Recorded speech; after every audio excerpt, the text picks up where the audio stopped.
Education is most powerful weapon, કારણ કે બહુ ખૂબ જ મહત્વનું શસ્ત્ર છે. આ કલમ એટલી તાકાત છે ને કે તલવાર ટૂંકી પડે.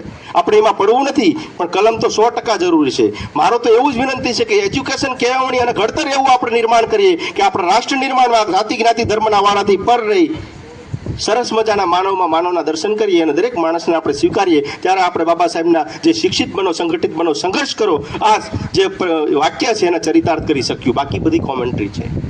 એક જ ધર્મની ટૂંકી વાત કરવી છે, સમરસતા અને સમાજ શિક્ષણની શિબિર છે ત્યારે છે. કારણ કે મિત્રો, તમને બધાને ખબર છે, આપણે કોરોના જેવી મહામારીમાંથી બધાએ હાથથી હાથ અને ખભાથી ખભો મિલાવી એ દુઃખદાયક બાબત હતી. એમાંથી આપણે સરસ મજાના એક સમયમાં આપણે આવી ગયા. કોઈને કોઈની જાતિ કે જ્ઞાતિ પૂછી છે? હલો, હા કે ના? પૂછી છે કોઈ જાતિ કે કેવી જાતિ, કેવી જ્ઞાતિ, કેવા ધર્મમાંથી આવે છે?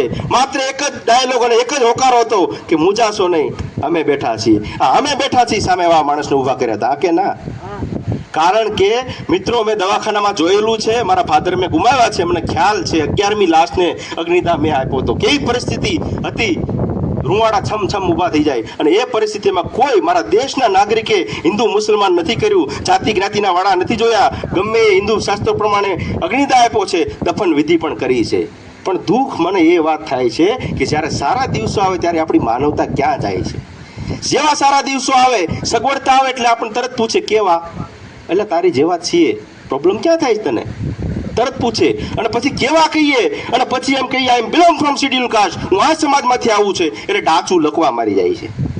આમ એના ચહેરાના હાવભાવ તો જોજો તમે કેવા થઈ જાય છે. બહેનો દીકરીઓ માતાઓ બેઠી છે, મારા શબ્દ ન કઢાય. લગ્ન કરવામાં અને કોઈના અંગ કાઢી લેવા હોય, કોઈનું લોહી કાઢી લેવું હોય, ત્યારે કોઈને જાતિ નડતી નથી. એટલે સગવડતા ધર્મની વાત છે, બાકી બધી કોમેન્ટ્રી છે.